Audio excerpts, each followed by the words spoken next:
Governo Serralo aquisição Horizonte máquina imprime bilhete e identidade.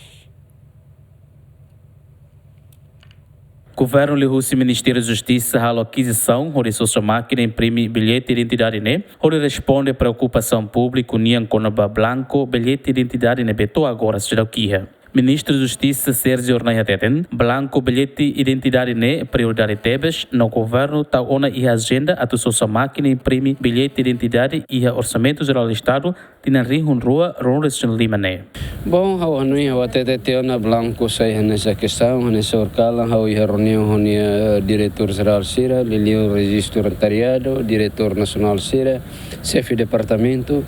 tem que até aqui nessa prioridade. E assunto ida neve liga diretamente vai a interação lor entre comunidade e estado e governo pelayanan público estado então ita cara colocou tem que providência ida né mas bem ita bot sirah tene kata kita bele halo buat balu ita bele conclui hot keras ita postpone batina noi mas ita começa halo sasan sirah né baoi então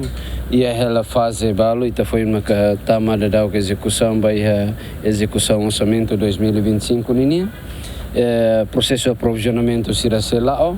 aquisição será lá mas bem ela bele hatan keras mas bem ita tene kata e problemas valo neve sociedade questiona antes né ia tinha rihun rua Roles Jinhat diretora da Direção Municipal Conservatório Serviço Registro Notariado Hateten, Direção Municipal Conservatório de Ilha Ia Blanco Original, também máquina imprime governo muda para município Manatuto, ou de apoio balcão único. Blanco bilhete de identidade nele lá ia o que era suci fulan dezembro tinha rihun rua Recentolo to agora. José Mendes Jacinto Fuca GMN.